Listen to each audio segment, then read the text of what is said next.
Esto es Charlando en Familia. Como hace más de una década te acompañamos, de lunes a viernes de 12 a 13 horas. No concibo mi vida sin vivir para darte alegría y contarle a la gente lo bueno que eres. Charlando en Familia. En ti tengo el amigo que siempre busqué. Mi vida es mejor desde que te encontré. No puedo cambiar lo que das por riqueza y placeres. Me encontré con tu amor y todo lo que pensaba que era yo se acabó. Tu luz alumbró mis penas. Me encontré con tu amor. Pagaste por mi condena y ahora yo no soy yo. Esta vida es tuya entera, es imposible chocarse contra tu cruz y seguir siendo igual. Tú lo cambias todo, es imposible encontrarse con tu amor y volver para atrás. Si ahí empieza todo. Charlando en Familia. Y aquí estamos en el programa Charlando en Familia. Hoy un poquitito menos asistencia del equipo, pero puede ser que en un ratito Rodrigo no está, pero puede ser que aquí desenganche. Pero estamos con un dúo, con Pablito Camargo. ¿Cómo estás, Pablo? Mano a mano hemos quedado. Mano a mano hemos quedado muy bueno. Dios te bendiga, pastor. Dios bendiga a la audiencia. Y que en este día jueves sea un día de victoria, de bendición, que podamos ver la mano de Dios. Y que nos estén escuchando a través de CX46 Radio América, a través de YouTube, Charlando en Familia, a través de Facebook, Álvaro de Castro Facebook, y a través de Facebook, Charlando en Familia Facebook. Ahí le pones me gusta y podés entrar a todas las transmisiones que estamos haciendo, no solamente a través del éter en vivo, sino que también podés escucharlo a la hora que quieras y donde quieras. Muy bien, Pablo. Tenemos que decirle como anuncio que hoy jueves a las 19:30 en Lorenzo Carnelli 1070 tenemos nuestra reunión de inmigrantes. Así que si ustedes ven algún cubano, venezolano, colombiano, dominicano, brasilero, los envían a Lorenzo Carnelli porque hoy justamente va a estar predicando Daniel Naranjo de Venezuela. Va a estar dirigido, por supuesto, con la música de Pedrita, va a estar también compartiendo con Humberto, liderando ese grupo hermoso. Y también, por otro lado, tenemos que anunciar que voy a estar presente también. Yo estoy los jueves ahí, porque si alguien necesita consejería, podemos estar compartiendo ahí jueves. ¿Está bien? Así que bueno, con estas noticias le tenemos que decir que si querés colaborar con el programa Charlando en Familia, HabitatNet cuenta 1904, lo podés hacer. Y también, bueno, como siempre, si querés también ver nuestras actividades, mañana viernes, por ejemplo, tenemos nuestra iglesia Lorenzo Carnelli 1070, pero recuerden que nosotros salimos a las 9 de la noche por Zona de Cristo en Facebook, Álvaro de Castro Facebook, YouTube, salimos a las 9 de la noche. Así que también eso lo estamos anunciando para toda la audiencia, que nos pueden seguir. Y recuerden que Un Minuto y Nada Más también sale, también por Instagram y también sale por Twitter, y que Rodrigo de Castro también está saliendo tomando un té con Jesús. Así que estos son los anuncios que tenemos que hacer. Bueno, y ahora sí, tenemos un temazo para tratar hoy. Un tema, pero muy, muy importante, que tiene que ver con la iglesia primitiva. Muchos han hablado que la iglesia primitiva es el modelo que tenemos que tener todos, porque primero, no solamente fue el comienzo, sino que se marcaron pautas que aparecen en el Nuevo Testamento, que marcó cómo funcionó la iglesia, por lo menos hasta el año 313. Hasta el año 313 funcionó de esta manera. Pero entonces queremos compartir algunas cosas, algunas características que tenía esta iglesia primitiva, porque la historia se ha repetido, lo único que el hombre ha ido cambiando muchas cosas que no estaban en la Biblia, y por eso hubo un deterioro, aunque debemos reconocer que hubieron hombres fieles que siguieron viviendo de acuerdo a la palabra de Dios y no se encargaron de desviarse. Y entonces tenemos que hablar de algunas, por ejemplo, de algunas de las cosas principales que tenía la iglesia primitiva. Pablo, por ejemplo, ¿qué cosas podrías, a través de las escrituras bíblicas, qué son las cosas que vos decís que la iglesia tendría que seguir manteniendo, aunque algunas cosas se hayan perdido, deteriorado? ¿Qué cosas tenía la iglesia primitiva que quizás hoy no tiene? Bueno, lo primero que hubo o que ocurrió en la iglesia primitiva fue que fueron llenos del Espíritu Santo. Fueron todos llenos del Espíritu Santo y ahí comenzó la historia. El mismo Pedro, que 40 días antes había negado a Jesucristo, 40 días después, lleno del Espíritu Santo, le predica a 3.000 personas y se convierten 3.000 personas en un solo día. O sea, ahí ya hay un gran cambio, ¿verdad? Un cambio de una persona que estaba con temor, con miedo, que llega a negarlo a Jesús. Esa misma persona es usada por Dios a través de ser lleno del Espíritu Santo en el día de Pentecostés, donde estaban reunidos 120, unánimes, dice, en un mismo espíritu y en un mismo sentir. Estaban todos orando. Empezaron 500 y terminaron 120. Que es más o menos lo que manejamos en el día de hoy también, en las reuniones de oración. Ahí comienza la historia, digamos, ¿verdad? Hay una conversión de 3.000 personas en un solo día y ahí comienza una historia que vamos a comenzar a relatarlo. La otra, Pablo, se produce el primer milagro de la época que no está Jesús. Primer milagro que se produce. Háblanos un poco de ese primer milagro. Estamos hablando del milagro de la Puerta de la Hermosa. Claro. Bueno, había un hombre que hacía muchos años que lo dejaban, como vemos muchas veces, a veces en las iglesias católicas vemos gente pidiendo limosna, ¿verdad? No es común ver en una iglesia cristiana eso, pero sí en las iglesias católicas mucha gente, a veces más de uno, ahí pidiendo limosna. Había un hombre que lo llevaban a pedir limosna en la puerta del templo y dice que a la hora de la oración fueron Juan y Pedro y se encontraron con este hombre y dice que vio Pedro que él tenía fe para ser sanado. Entonces le dijo: no tengo plata ni oro, pero lo que tengo te doy. En el nombre de Jesucristo, levántate y anda. Y resulta que terminaron entrando todos los tres al templo, o sea, el paralítico que todo el mundo conocía durante años, entró al templo y dice la palabra de Dios que se regocijaron dentro del templo, que danzaron dentro del templo y que hubo un alboroto bárbaro a causa de ese milagro tremendo que ocurrió. Entonces tenemos, por un lado, gente llena del Espíritu Santo, característica de milagros. Los milagros fueron los que abrieron las puertas, no solamente a Pedro. Cuando Jesús vino a la tierra en los 3 años, Juan dice que los libros del mundo no alcanzarían, en una hipérbole, para contar todo lo que hizo Jesús. O sea, los milagros y el poder de Dios se manifestó de Jesús, pero ahora está la iglesia porque Jesús está en el cielo. Ahora, una pregunta. ¿Dónde se congregaban los 3.000 que se convierten y dónde se congregaban después los otros 5.000, que estamos hablando de 8.000? ¿Dónde se congregaban? Esa es la pregunta. Y bueno, lo dice también en el libro de Hechos de los Apóstoles, se congregaban en casas, ¿verdad? Claro. Se reunían en casas. No era un momento fácil tampoco para predicar a Jesucristo y a este crucificado, sino que era un momento difícil y de persecución, a tal punto de que hay un primer mártir también a causa de predicar a Jesucristo. Hay un segundo mártir que lo cuenta también en el libro de los Hechos, ¿verdad?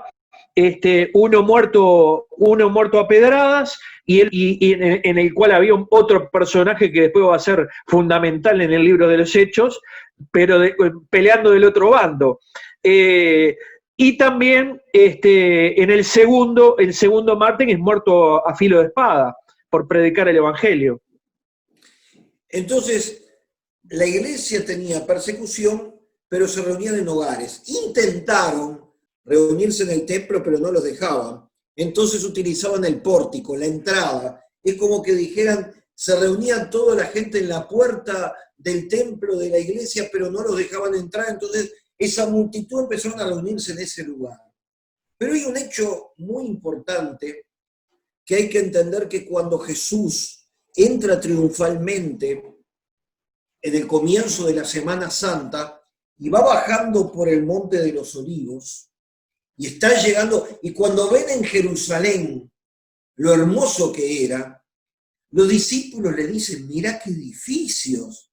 En primer lugar, estaba el templo, que primeramente lo había hecho Salomón, pero después fue destruido cuando vino Nabucodonosor, lo restituyen con Esdras, con Nehemías, después pasa por muchas cosas, lo reconstruye Herodes el que reconstruye, el que se va a encontrar en la época de Jesús. Tremendo templo, no tenía en la misma, tanto oro como tenía en el templo que había hecho Salomón, pero era un lugar que impactaba al mundo. Y por el otro lado estaba el palacio de Herodes, estaban los elementos de grandes edificios.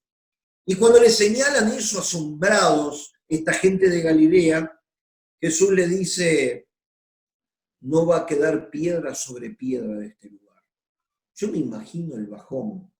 Ahora, cuando comienza entonces a predicar Pedro y todo eso, el templo estaba, se reunía en el pórtico, pero después en la persecución, como vos decías, la primera fuera de Esteban, la segunda del apóstol Jacobo, entonces salen para un lado y para otro. Ahí tenemos el caso de un diácono que termina transformando en evangelista como Felipe, pero también surge el apóstol Pablo, que vos lo habías citado, que cambia de bando.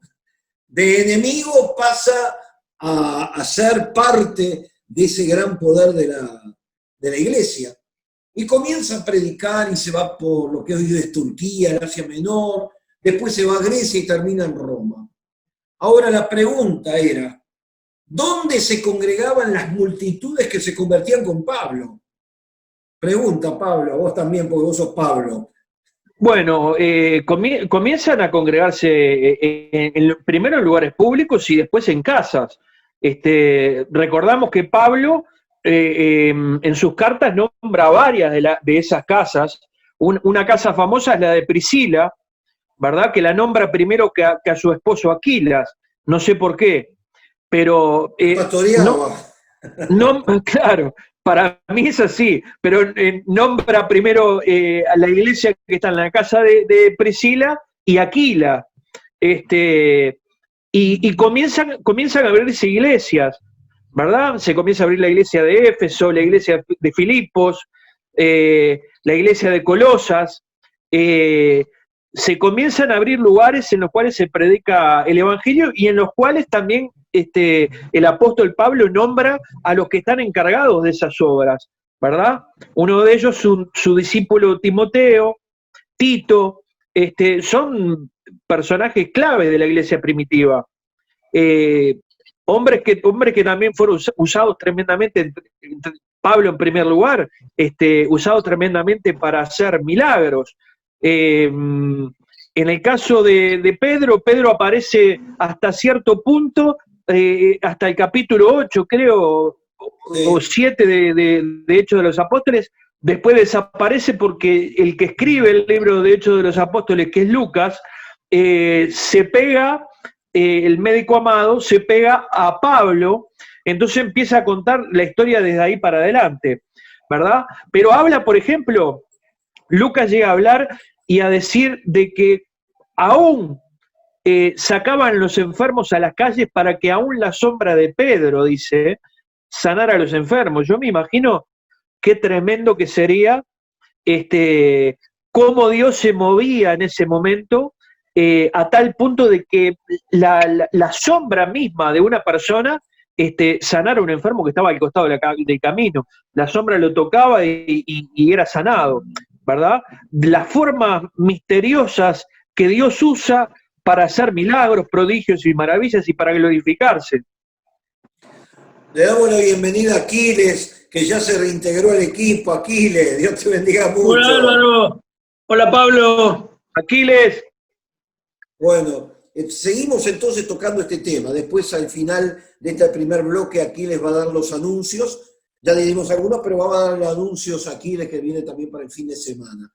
Pero volviendo al tema, cuando estamos hablando del año 40, 50, 55, 60, la iglesia, o sea, Pablo cuando manda las cartas, le hace un énfasis, por ejemplo, diciendo que nosotros somos templo del Espíritu Santo. ¿Por qué?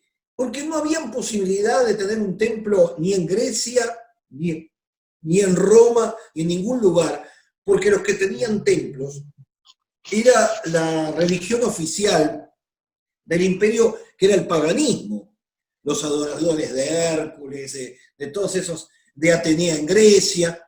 O sea, no había lugar para ellos, pero eso no impidió que la iglesia siguiera creciendo, en numéricamente y en calidad también. Entonces Pablo le tiene que decir a la gente, mire, ustedes son templo del Espíritu Santo. O sea, el Espíritu Santo habita en el corazón de ustedes. ¿Por qué? Porque mucha gente le preguntaría, ¿y no tenemos un templo? Miren, incluso más. A los judíos se les permitió tener sinagogas. El imperio romano, como estaba aliado y había conseguido un idumeo, como se llamaba Herodes, fiel, ellos para evitar los problemas le permitieron que los judíos tuvieran sinagogas. ¿Qué eran las sinagogas? Porque acá esto es muy importante entenderlo. Cuando Jesús lo quieren matar en la sinagoga de Nazaret, los historiadores saben que ni siquiera la ciudad Nazaret. Nazaret tenía unos 150 personas, era un pueblito. Y las sinagogas, no solamente en Israel, sino en otros lados, era la casa de un sacerdote o un levita que tenía autoridad por su descendencia. Entonces, ese lugar funcionaba en el Sabbat, o sea, el viernes a las 6 de la tarde, hasta el otro día a las 6 de la tarde, se reunían en esa casa, y ese lugar era donde se adoraba a Dios, donde se impartía la palabra. Recuerdan cuando Jesús lo invitan a la sinagoga que estaba en Nazaret, y él toma el libro de Isaías y larga el pasaje que dice, esta escritura se ha cumplido delante de ustedes. Y lo sacaron afuera y lo quisieron despeñar, pero ¿qué pasa? Jesús pasó entre medio de ellos y se fue. Lo cierto es que ni siquiera las sinagogas funcionaban como el estilo templo de tener los 7 días. No, muchos de ellos funcionaban solamente en el Sabbat, del viernes de las 6 de la tarde al sábado de las 6 de la tarde. Entonces, no habían sinagogas, pero la iglesia crecía. Entonces, nos estamos pensando en este tiempo que ha comenzado una pandemia ya hace 4 meses en todas partes del mundo, y que por ahí, como está pasando en el Uruguay, nos están permitiendo ocupar la tercera parte del lugar. O sea, si el lugar tiene una capacidad para 100 personas, se pueden unir 30, 32. Por 45 minutos, no pueden utilizarse equipos, y a los 45 minutos se tiene que terminar la reunión. Entonces, por eso hay mucha gente que dice, no, yo por ir a 45 minutos no voy. Pero les quiero decir algo, que Jesús cuando anuncia que no va a quedar piedra sobre piedra, les quiere mentalizar, miren, porque quizás la esperanza de ellos era, vamos a crecer multitudinariamente y nos van a tener que poner sí o sí en el templo, como era en el Antiguo Testamento, pero Jesús le dice, no queda piedra sobre piedra. Años 70. Tiran el templo que era el lugar del santuario, voy a utilizar esta palabra, santuario. Pero a partir de ahí los judíos no tienen más santuarios. Pero la iglesia primitiva tampoco tiene lugar santuario. ¿Cuáles eran los santuarios? Como decía Pablo, la casa de los hermanos, que abrían las puertas y se congregaban 10, 15, 20.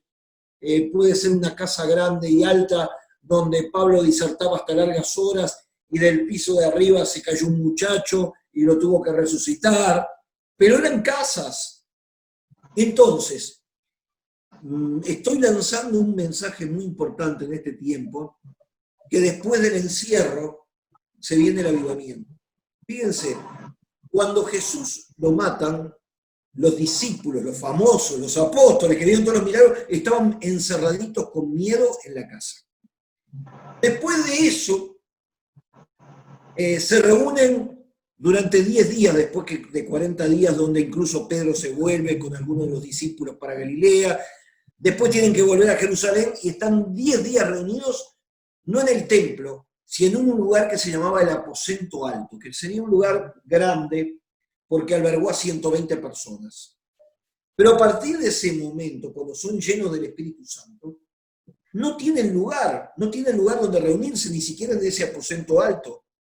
Así que la iglesia primitiva comienza a crecer en hogares. En estos días, incluso ayer hicimos un programa con Víctor de León, y Víctor de León, que está en México, nos contaba que la iglesia, la congregación donde él pastorea, no tuvo ningún problema con el coronavirus, porque yo soy testigo de que la iglesia, una iglesia grande que tiene más de 5.000 miembros, está toda subdividida en pequeños grupos de hogares, de casas. Entonces para él no fue problema. No pudieron tener la reunión clásica del domingo, que ellos tenían, por ejemplo, 3 cultos de 1.200, 1.500 personas. Como en el caso nuestro, también en menor escala, nosotros no tenemos la reunión, pero tenemos hogares, tenemos también a través de Facebook, a través de YouTube, tenemos todas estas formas de comunicarnos con la gente. Y la iglesia ha continuado. La iglesia sigue funcionando, no la han parado. Hay otros que no estaban preparados y dijeron, nos cerraron el lugar, ahora no sabemos qué hacer. Y algunos han dicho, estamos perdiendo la membresía. Si esto sigue así y no se habla en lugares de los templos, nuestra congregación desaparece. Grave error, porque lamentablemente le tengo que dar una visión profética, un trato muy claro de parte de Dios, que lo quiero transmitir, lo estoy anunciando a todos lados. Esto no da marcha atrás, pero no porque haya una revelación especial, una interpretación como estábamos hablando ayer sobre los profetas. No, porque lo dice la palabra. Porque en el tiempo final Jesús dijo, vendrán pestes, guerras, hambres, terremotos. Lucas le agrega los tsunamis y las riadas, y también Marcos agrega alborotos en distintos lugares. Esto no es que yo se lo ocurra, no, está en la Biblia. Entonces la palabra profética más segura que está en la Biblia me dice que en estos tiempos se termina una peste y viene otra, y viene otra, y viene otra, y después va a venir un terremoto, y después en lugares que nadie sabe, porque un terremoto hubo siempre, pero aquí dice que van a venir terremotos, y lo que me llama la atención que terremotos tiene que ver en lugares donde nunca han habido. Entonces, todo esto va a ser impedido de que los templos funcionen. Y yo estoy diciéndole a todos los que están escuchando que la iglesia va a continuar y es más, va a crecer y se va a multiplicar en forma muy grande. Pero para evitar ese tema que tenían Pedro, Juan y todo, Jesús y Dios tienen en contacto de esto, que no iba a quedar piedra sobre piedra en el templo. Como diciendo, mire, si ustedes tenían la esperanza de quedarse en ese lugar, porque las multitudes iban a sacar a los fariseos y los saduceos de ahí, no va a pasar, porque ahora el mundo va a ser conquistado con el boca a boca. Donde están 2 o 3 reunidos en mi nombre, dijo Jesús. No está hablando de multitudes, 2 o 3. Una casa que estén 2 o 3 reunidos, ahí está una congregación, lo mínimo que hay. Pueden crecer uno más, 10, 15, 20. Entonces por eso Pablo, creo que esto es muy importante porque tenemos que estar preparados para eso y se lo tenemos que transmitir. Porque la audiencia que está escuchando acá Charlando en Familia es no solamente de la radio y de nuestras congregaciones, esto está llegando a nivel internacional, lo están escuchando pastores y líderes. Y les tengo que decir, lamento decirle que el tiempo de los templos se terminó. Vuelve el modelo bíblico de la iglesia primitiva. Y si no hacen los cambios rápidos, sí se van a quedar sin la gente. Pero ¿saben la gente dónde va a ir? A los que están preparados. Pablo, hablamos de eso un poquitito. Sí, también dice el apóstol Pablo, no vendrá sin que antes venga la apostasía. La apostasía ya está entre nosotros, ya hace largo tiempo que está entre nosotros, y tenemos que tomar en cuenta de que estamos viviendo los últimos tiempos, no quisiera decir los últimos días porque no puedo no puedo tirar una fecha ni día ni hora, pero lo estamos viendo ya hace muchos años todo esto, ¿no? Y tenemos que estar preparados, y vos te das cuenta por reacciones de las personas, en este momento que estamos teniendo reuniones y todo eso, cómo vivieron estos días de cautividad, por así decirlo, ¿verdad? ¿Cómo lo pasaron? Si se aferraron más a Jesús o si pasaron el momento solamente, ¿verdad? Y te das cuenta simplemente con hablar dos palabras. Hablas dos palabras con una persona y te das cuenta si esa persona se estuvo nutriendo, si estuvo leyendo la Biblia, si aprovechó para estudiar la palabra de Dios. Yo, en el caso mío, yo me he dado cuenta. Pero aparte de todo, por otro lado, veo que cómo siguió funcionando, voy a hablar del caso nuestro, ¿no? Cómo siguió funcionando la historia, que no paramos en nada, porque yo, en el caso mío y tuyo, que estamos dando los cursos del MISPA, nos damos cuenta del crecimiento que está teniendo la gente, el crecimiento espiritual que está teniendo la gente, al estudiar la Biblia, al ver que se están esmerando y te contestan de repente antes de que vos le des la respuesta, o ya te das cuenta que están estudiando, te das cuenta que están buscando de parte de Dios. Y es un tiempo en el cual debemos de buscar más a Jesucristo que nunca. Tenemos que buscar más a Dios que nunca. Tenemos que aferrarnos más a Jesucristo que nunca, porque como decías vos, pastor, van a venir cosas aún peores quizá de lo que estamos viviendo. Y tenemos que estar preparados, tenemos que estar firmes y no claudicar. En este momento hay mucha gente claudicando en dos pensamientos. Me he dado cuenta de eso.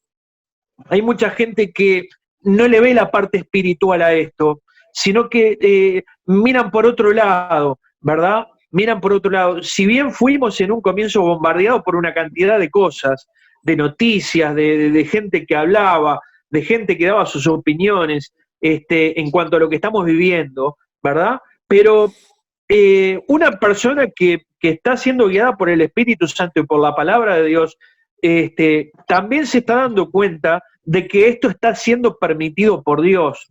Esto Dios lo está permitiendo para que la gente se vuelva a Él, para que la gente crezca espiritualmente, para que la gente se acerque más a Jesucristo, para que realmente nos tomemos de la palabra de Dios, de que Jesús dijo: ya no quiero llamarlos siervos, los quiero llamar amigos. Él quiere ser nuestro amigo personal, íntimo, nuestro amigo que va a estar en las buenas, va a estar en las malas, va a estar cuando estemos solos y no haya esperanza o no veamos la esperanza para nuestro futuro. Ahí va a estar Él con nosotros para dirigirnos el camino por el cual debemos de caminar. Vamos a dejarle ahora a Aquiles que nos dé toda la actividad que tenemos en este fin de semana, empezando de hoy jueves. Bueno, Álvaro, desde hoy jueves tenemos 8 de octubre, 27:67 a las 18 horas. También tenemos la reunión de migrantes a las 19:30 horas, allí en Lorenzo Carnelli, 1070. También ya paso la información del día viernes. En Lorenzo Carnelli, 1070, tenemos reunión de oración a las 19 horas. Sábado, Pinamar, calle 24, manzana 14, solar 30. Te espera Rodrigo de Castro a las 17 horas. Lorenzo Carnelli, 1070. Te esperamos con el culto a las 17 horas. También el 8 de octubre, 2767, día sábado, te espera la pastora Rode Telechea a las 18 horas. Y también el día domingo, en Lorenzo Carnelli 1070, tenemos el culto general a las 10:30 de la mañana. En La Paloma 2010 te espera Rodrigo de Castro a las 11 horas. Y en el Pinar, calle Yamandú, solar 6, manzana 27 te esperamos a las 17 horas. Y también te quería decir de que tengo 2 teléfonos por si me necesitas, querés hablar, querés pedir oración. Podés llamarnos al 097-974868, sino también el 2-443-26. Y también nosotros te pedimos, si querés colaborar con el programa de Charlando en Familia, andate a Vitalnet y depositar la cuenta 1904 para Charlando en Familia. Muy bien, y con tu dulce voz, Aquiles, nos vamos a un corte. Escuchaste los temas musicales, ¿eh? Así que escuchá los temas y después continuamos en la segunda parte con este programa de Charlando en Familia. Charlando en Familia.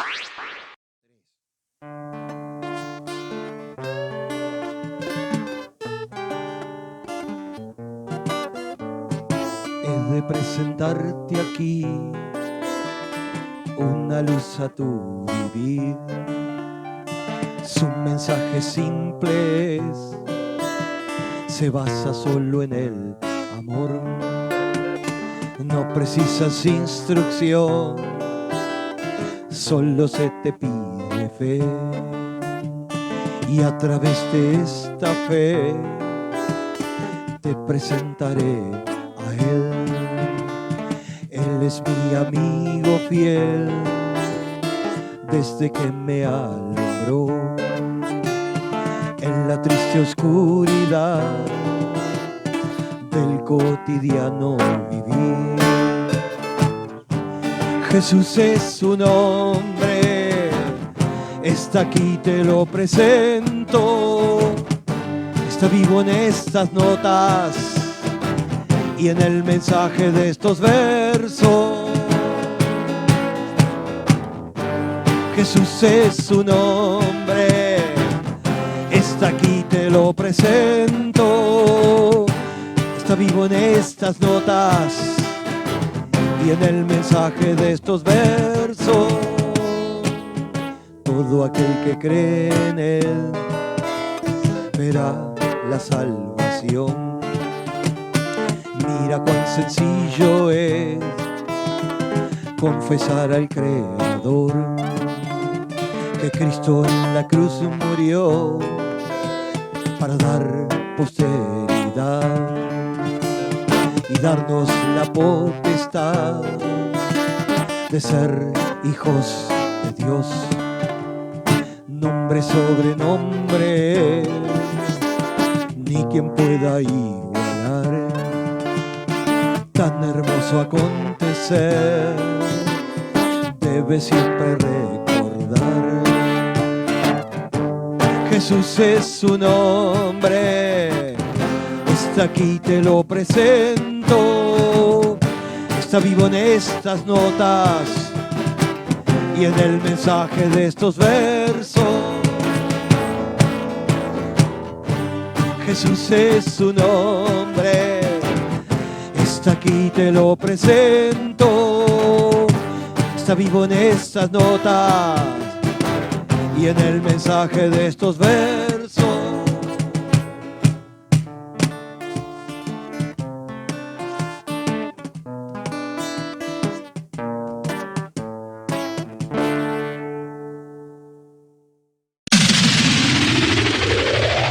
Charlando en Familia. Y aquí seguimos en la segunda parte del programa Charlando en Familia, hablando de los tiempos que estamos viviendo, pero también moviéndonos a través del modelo de la iglesia primitiva. Volviendo a recordar que hasta el año 313 se produce un cambio grande cuando Constantino, el emperador romano, asume como emperador en Roma. En ese tiempo los bárbaros atacaban, él tiene que luchar contra ellos, pero supuestamente tuvo un sueño que dijo: con esta cruz vencerás. Y él vence la batalla de Malvicino, y cuando él vuelve dice: la cruz es símbolo de los cristianos, aunque el símbolo era el pez. Y él entonces, supuestamente, no es que se haya convertido, pero saca a todos los paganos de sus templos. La iglesia primitiva que tenía reuniones en catacumbas. ¿Quiénes eran las catacumbas? En Roma eran lugares subterráneos que para entrar se le ponían piedras o arbustos. Los cristianos sabían, ahí enterraban a sus muertos, pero al mismo tiempo ahí celebraban la Santa Cena y ahí tenían sus reuniones, los líderes y los creyentes.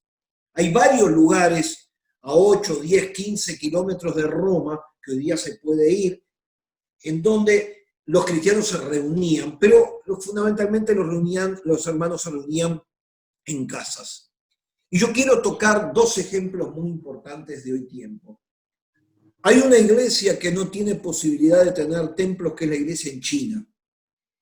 Las cifras que se manejan es que 100 millones de creyentes se reúnen en hogares. Y como son perseguidos, tienen que hacer un día en una casa y otro día en otra, porque no les permiten reunirse. Así que tienen que tener una estructura en cuanto a un grupo, que un día se hace en una casa, otro día en otro, y los pastores son itinerantes.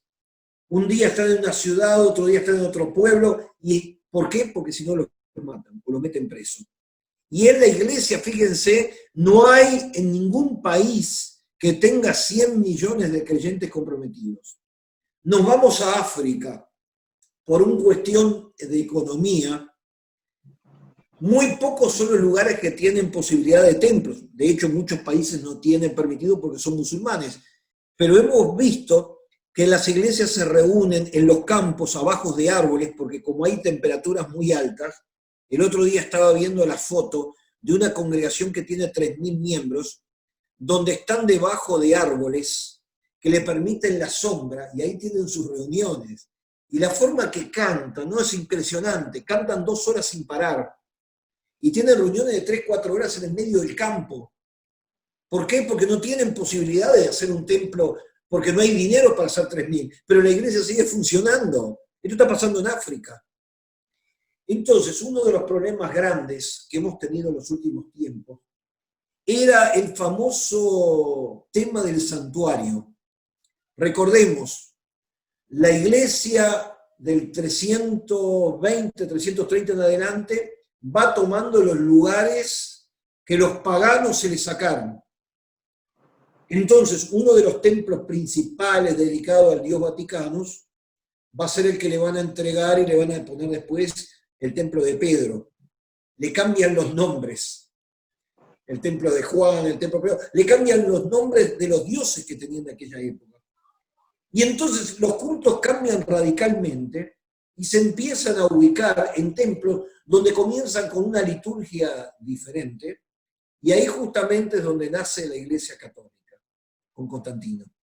¿Por qué? Porque a partir de ese momento los templos pasaron a ser el foco principal de las reuniones de los cristianos de aquel momento. Claro, empezaron a haber tantos desastres y tantas desviaciones doctrinarias en esa supuestamente de conversión de Constantino, que siglos más tarde los verdaderos creyentes que leían la palabra estaban tan asombrados de lo que pasaba en Roma, que formaron las famosas órdenes monásticas.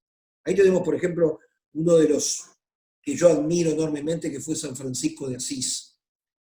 En la ciudad de Asís, a unos 60 kilómetros de Roma, él vive cristianamente y se reúnen en pequeños lugarcitos. Es más, si ustedes van a Asís, van a encontrar un pequeño lugar que tendrá, yo qué sé, 8 o 10 metros de largo por 5 de ancho, y ahí se reunían. Después la iglesia le hizo una catedral por arriba enorme, y la gente se reúne en ese lugar como un recuerdo. ¿Por qué? Porque esos pequeños hombres de Dios entendieron que ya Roma estaba totalmente contaminada por el dinero, por el poder, y entonces ellos prefieren alejarse y quedarse en el medio del campo, dedicándose a la agricultura. De hecho, tenemos a los jesuitas, que cuando vienen a América, no son los jesuitas que están en Europa, no, los jesuitas que están en América le predican a los indios, le enseñan a plantar, le enseñan una cantidad de cosas. ¿Por qué? Porque esta gente estaba viviendo de una forma muy especial, porque vivían la palabra. Entonces, ¿a qué vamos con esto? Que en este tiempo van a volver estas mismas cosas. Pero la gente que estaba acostumbrado al santuario, yo el otro día comentaba en la iglesia, en los tiempos míos se le daba como que el templo era un lugar tan sagrado que se le denominaba el santuario como si fuera el del rey Salomón, en lo cual obligatoriamente tenían que ir todos los judíos 3 veces por año a las fiestas. Pero acá no. Entonces, yo recuerdo en mis épocas que había un púlpito donde predicaba el predicador más alto, y los que dirigían las alabanzas un poquitito más abajo, como que marcando las diferencias, porque uno de los grandes errores que maneja la iglesia con el correr del tiempo, la iglesia cristiana, es separar el clero del pueblo, cuando en realidad el propio Pedro dice: nosotros somos real sacerdocio, pueblo santo, pueblo adquirido para Dios. Todo creyente es parte de ese clero, todos. No son los pastores, no son los líderes, es todos. Pero con el correr del tiempo se cambió. Y entonces hoy llegamos con una preferencia sobre el pastor, sobre el diácono, sobre el líder, con respecto a los demás hermanos, como que hubieran distintas categorías, y no las hay. Hay diferentes dones y diferente manifestación de Dios. Entonces, hoy día, y voy a contar algunas cosas que son terribles. Por ejemplo, yo he publicado incluso en el libro mío, y no es un invento mío, lo saqué de los usos y costumbres y de la historia de la moda. La corbata famosa nace con el movimiento postromanticismo. En el año 1895, hubo cuando ya dicen Dios ha muerto, que lo dice Nietzsche, y el siglo XIX es un siglo que se le ha puesto en duda a la Iglesia, y surge un grupo de intelectuales que son en su gran mayoría homosexuales y lesbianas, que fumaban hachís, una droga que hoy no es tan común, que venía de la parte del mundo árabe, y también, para diferenciarse de ellos, como los hombres usaban unas moñitas y unos cintillos, ellos inventan la corbata. Y el ángulo final de la corbata apunta hacia los órganos sexuales. Este grupo empieza a tener un gran auge, y los pastores de aquella época llevaban una tijera en el bolsillo, y cuando alguien se convertía usando corbata, se la cortaban para cortar la maldición de la homosexualidad y del lesbianismo. Estamos hablando año 1900, 1910. 1920... si vos no venías al templo, al santuario de corbata, estabas mal. Y voy a contar una anécdota que me pasó en Perú. Un hombre de Dios, un taxista, me contó esta historia. Me dice: pastor, yo soy taxista, yo le predico a todo el mundo. Y un día se me ocurrió ir a una plaza pública a compartir la palabra. Y lo hice hablando con la gente. Y se empezaron a convertir. Y viene una persona, 2 personas, vestidos de una forma muy especial, y me dijeron: usted no puede estar predicando la palabra en la forma que usted está. Y le dijo: ¿en qué forma estoy? Y le dice: para predicar la palabra usted tiene que estar usando un traje que no solamente tenga traje, sino que también tenga que tener chaleco y con corbata, y con camisa blanca. Si no lo hace de esa forma, usted es un apóstata, usted es un mentiroso, usted no es creyente, usted está dando muy mal testimonio por la ropa que usa. Y él le dice: pero esta gente se está convirtiendo, están aceptando al Señor. Dice: no nos interesa. Una persona que no use corbata, camisa blanca y traje oscuro no puede ser un siervo de Dios. Esto pasó en Lima. Entonces, ¿qué pasa? Hay muchos que han impuesto esto, y es más, he visto a veces hasta reuniones de jóvenes que les exigen a los jóvenes estar de camisa y corbata cuando ningún joven lo usa, mostrando un aspecto exterior que es similar a lo que usaban los fariseos. Ustedes saben que los fariseos se vestían y mostraban sus vestiduras para mostrar la diferencia. Entonces, esto ahora se termina porque en una casa vos no le podés exigir a la gente que te venga de camisa y de corbata. ¿Por qué? Porque sí que hace ridículo. ¿Cómo venís así? Esto pasa en cualquier país, ¿eh? Entonces, se ha roto eso. El tema del santuario, como que Dios dijo: ¿saben una cosa? Estaban acostumbrados tanto al templo que les hago cerrar los templos. Esto está permitido por Dios. Esta pandemia está permitida por Dios. Y el otro día tocaba un tema muy importante, que lo voy a compartir, que los que están sufriendo más son los músicos. Pero no estoy hablando de los músicos, de los hermanos de la iglesia, que son muy buenos hermanos. Estoy hablando de los artistas cristianos. Artistas cristianos que tienen caché de $10.000, hotel 5 estrellas, avión en primera, ciertos micrófonos, yo entiendo que uno tiene que cubrir, hacer lo mejor que se escuche, pero, y se firman contratos. O sea, cuando una iglesia lo quiere traer, tiene que firmar porque tienen contratistas. En este momento están desesperados. Y en más les digo, esto lo ha permitido por Dios, para que esa manga de gente que lo único que le interesa es el dinero, que se vayan a cantar al mundo, que canten otro tipo de tema, porque eso no le llega a Dios, porque cuando cobrás y exigís una cobranza de ese tipo, está contra las cosas de Dios. Imagínense a David queriéndole cobrar a una persona porque cantaba. Por el otro lado, también tenemos, ayer tocaron el tema de los profetas. Hay una cantidad de, no voy a hablar de profetas, sino predicadores itinerantes, que tienen un caché y que buscan generalmente no iglesias pequeñas, sino iglesias que le puedan dar cierta ofrenda. Y es más, algunos hasta te tienen. Yo conozco un caso que le preguntó, bueno, y decir una cosa, ¿qué ofrenda tú necesitas? Estamos hablando de una iglesia en Estados Unidos, de un amigo mío. Y este hombre argentino que había ido, le dijo, mirá, yo por $300 te predico 20 minutos. Si querés un poquitito más, con 500, yo puedo hablarte 40 minutos. Y si me das $1.000, yo ministro a la gente. Claro, el hombre cuando lo escuchó le dijo, ¿sabes una cosa? Andad, borrate, no vengas. Ni te invito. Pero hay gente que tiene esa vergüenza tan grande. Entonces, todas estas cosas ahora se terminaron. Se terminaron porque, le voy a decir algo, yo estoy permanentemente haciendo conferencias por Zoom y jamás voy a permitir, aparte no me lo van a dar, recibir una ofrenda porque hago un programa en Zoom. Y entonces ahora los grandes predicadores han desaparecido, los grandes músicos también, y muchas congregaciones ahora se han emparejado. Porque la iglesia que tenía una congregación 5 o 10.000 miembros está en las mismas condiciones que tienen las de 80, las de 50, las de 100. Por eso Pablo compartía con sobre este tema, porque ahí estamos metiendo el dedo en el ventilador, como decía aquel programa. Sí, es un tema difícil y nos estamos metiendo en un brete bárbaro.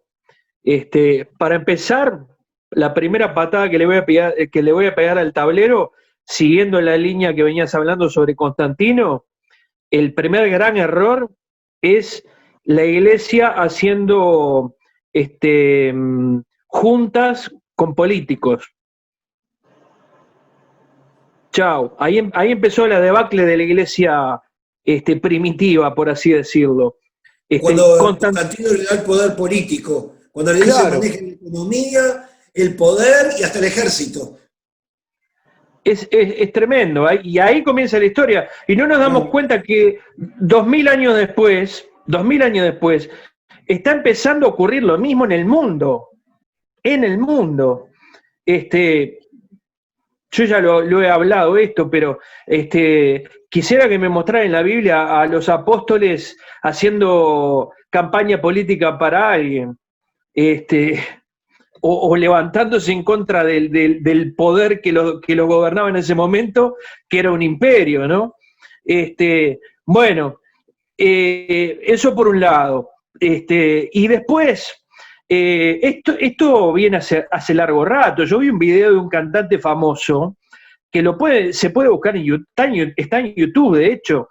El tipo sale a un estadio lleno, y el tipo sale y dice, discúlpenme, hoy no voy a cantar porque no me van a pagar lo que me dijeron que me iban a pagar. Y se va y queda toda la gente ahí esperando. Estoy hablando de un estadio de 5.000 personas. Y es una vergüenza, porque uno en una época dijo, qué lindo que canta este muchacho. Y que públicamente alguien haya grabado eso, lo haya subido a YouTube, y verlo en vivo y en directo, decir eso, es terrible, es terrible.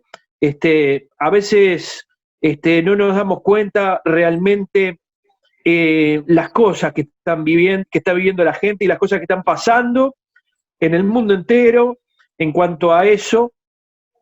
De hecho, hablando de lo que vos venías hablando, de hecho hay artistas y hay pastores y hay apóstoles y hay profetas que tienen manager.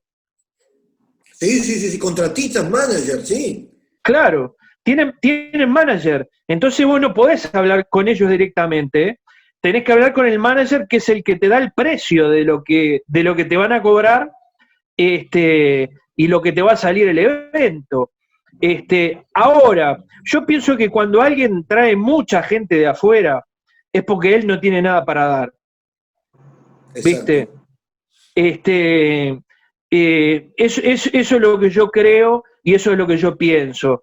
Está bien que de repente invites a un amigo a predicar. De hecho, vos tenés una cantidad de amigos porque viajás por el mundo entero. Porque tenés ciertos temas para enseñar. Estuviste, de hecho, no hace tanto, predicando en la cuna de la masonería en Boston, y en ese lugar disertaste sobre un tema del cual sos un erudito acá en Uruguay, digamos. No sé si hay una persona que sepa más sobre eso, sobre ese tema. Pero te conoce mucha gente en el mundo entero. Entonces, esa gente que te conoce en el mundo entero después quiere de repente conocer tu iglesia. No es que vos le pagues un cachê, o le digas cuánto vale que vengas a predicar en mi iglesia. Sino que Pablo, hablando de ese tema, Pablo, te interrumpo, porque en varias veces me han preguntado cuál es la ofrenda que yo tengo, que yo estoy cobrando. Yo dije, yo no voy por dinero. Es más, en alguna ocasión he tenido que ir a congregaciones donde hay 10, 15 personas y me dijeron, pero no, está comenzando, pero no podemos llevarte a ese lugar. Yo digo, yo quiero ir a ese lugar.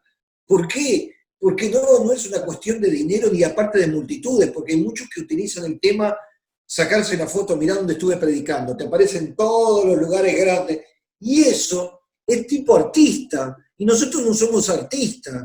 Si nos abren las puertas para predicar, gloria a Dios, pero si vamos a tener que ir a pequeños lugares, a una casa, como lo he hecho en Phoenix, lo he hecho en California, en iglesias que tienen sistemas de hogares, donde he hecho recorridas que he estado tan juntamente con Estela, tan amados por todo ese tipo de gente en la sencillez de corazón, que yo no puedo entender cómo hay gente que puede estar manejando así el tema del dinero. Pablo. Tremendo. Es así. A mí me ha pasado acá en Uruguay, que llegó un momento que dejé de hacerlo. Me invitaban a predicar en una época de muchos lados y terminaban y venía con un sobre. Y se quedaban de cara la gente, porque yo agarraba y le decía, hermano, no me haces el favor, no me traes el alfolí, le llamamos, mal llamado alfolí también. Mal llamado alfolí, porque no, en ninguna iglesia vi que haya un granero. Pero tráeme el alfolí, hermano, y ese mismo sobre que me dieron supuestamente como ofrenda, capaz que habían $5.000, me los perdí en alguna de ellas. Los he metido nuevamente en el ofrendario, porque Dios, a través de Jesucristo, pagó un alto precio por mi vida. Y lo que recibí por gracia, o sea, lo que yo recibí como regalo de parte de Dios, lo tengo que dar por gracia. Lo tengo que dar como un regalo, de la misma forma que Jesús hizo conmigo. Tengo que comportarme yo. Entonces esas cosas lamentablemente están pasando estaban pasando por lo menos, no sé qué pasará después de todo esto, pero estaban pasando, de hecho, y mucha gente estaba viviendo de esa manera, mucha gente estaba viviendo de exigir hoteles 5 estrellas, de exigir calle de 5.000 y hasta $30.000. Yo me acuerdo del calle de una persona, fueron $60.000 y le dejó la mitad de ofrenda al otro pastor que fue el que lo invitó. O sea, le dejó $30.000 de regalo. Yo estaba en ese lugar, yo pisé ese lugar, yo estaba en el lugar donde se contó la ofrenda, y había un alto así en el piso de billetes. Entonces, ¿qué nos van a contar? ¿Qué nos van a hablar de amor a cualquiera de nosotros? Si lo hemos vivido y lo hemos visto. Por eso queremos compartir con todos los que están escuchando que la noticia de parte de Dios va a ser que los templos cambian la historia. Lamento enormemente gran cantidad de amigos que tengo a nivel internacional, no en Uruguay, pero Estados Unidos, Puerto Rico, que tiene otros poderes adquisitivos, se han metido en megas templos con préstamos bancarios por 250, 300.000, 400.000 dólares, que están desesperados. ¿Por qué? Porque no lo pueden pagar. ¿Para qué? Porque en definitiva esto no da marcha atrás. Porque simplemente les digo esto, en cualquier parte del mundo que aparezca una congregación contaminada por el coronavirus, voy a poner un ejemplo bien claro. Suponete, Pablo, que en la reunión nuestra, supongamos, hoy jueves tenemos la reunión de los inmigrantes, que vayan 40, y que de pronto vino alguien que está contaminado. Nosotros tenemos que tener el recaudo de los teléfonos de todo. Cuando está el contaminado le va a decir, ¿dónde estuvo? Trabajo en tal lado, y aparte fui a una congregación. Denos la dirección de los 40, pero aparte de los 40 le van a tener que hacer hisopado y le van a tener que hacer la cuarentena a todas sus familias y la gente que se encontró. Estamos hablando de 200, 300 personas. Y si eso sucede en 1, 2, 3 lugares, mucha gente va a poner el grito en el cielo y van a atacar a la iglesia. Entonces imagínate los testimonios que pueden haber por el tema que ya ha sucedido en algunos lugares. Estamos hablando en Centroamérica, esto ya sucedió. Y eso puede llegar a pasar. Entonces, ¿sabés lo que hicieron con esos templos? Se los clausuraron. No pueden tenerlo. En uno le dieron 60 días en Nicaragua. 60 días que no pueden pisar. Vinieron y desinfectaron todo el templo con máquinas especiales y le dijeron por 2 meses acá no se pueden reunir. Entonces, todas estas cosas. Ya se están hablando de vuelta un rebrote de la fiebre porcina y todo esto va a continuar. Pero la esperanza y lo que yo tengo que decirle a la audiencia, que la palabra no está presa, que el Evangelio va a correr por los que somos templo del Espíritu Santo. Nosotros tenemos contacto, mira, compañeros de básquetbol, mis compañeros de fútbol, mis compañeros de música, más mi familia. Puedo contar 2.000, 3.000 personas que mucha gente tiene acceso a todos ellos. Nosotros le tenemos que predicar a todos ellos. Si se convierte, son parte del templo de Dios. 2 de 3 reunidos en su nombre, ya está. Entonces, esto va a pasar un evangelismo que yo le estoy diciendo, esto pasa a ser el evangelismo personal de cada hermano. El apóstol Pablo dice, tenemos un ministerio. Somos embajadores de Dios en la tierra, como si Dios rogara a través de nuestro. Conviértanse, acepten a Jesús. Y eso lo dijo Pablo hace 2000 años, porque él sabía que si una persona recibía a Cristo en el corazón y se transformaba en un publicador del Evangelio, iba a crecer, y por lo tanto en la época de Constantino, volviendo a terminar sobre este tema, se dio cuenta, más bien políticamente, que le tenía que dar la libertad a la iglesia, porque si no tenía medio imperio en contra. Y bueno, y con esto vamos a dejarle a Aquiles que nos dé nuevamente la información a partir del jueves. Muy bien, Álvaro. Jueves, 8 de octubre, 2767, como ya lo dije, a las 18 horas te espera Rode Telechea. También en Lorenzo Carnelli, 10:70, tenemos la gran reunión de migrantes. Allí a las 19:30 horas, Lorenzo Carnelli, 10:70. Viernes, en Lorenzo Carnelli, 10:70, reunión de oración. A las 19 horas. Te pido, hermano, que no te lo pierdas porque es un día muy, muy especial. Sábado, Pinamar, calle 24, Manzana 14, Solar 30. Te esperamos a las 17 horas. Lorenzo Carnelli, 10:70. También te esperamos a las 17 horas. Y en 8 de octubre, 2767, te espera la pastora Rode Telechea a las 18 horas. Domingo, Lorenzo Carnelli, 10:70. Te esperamos allí en el culto general. En La Paloma, 20:10, te espera Rodrigo de Castro a las 11 horas.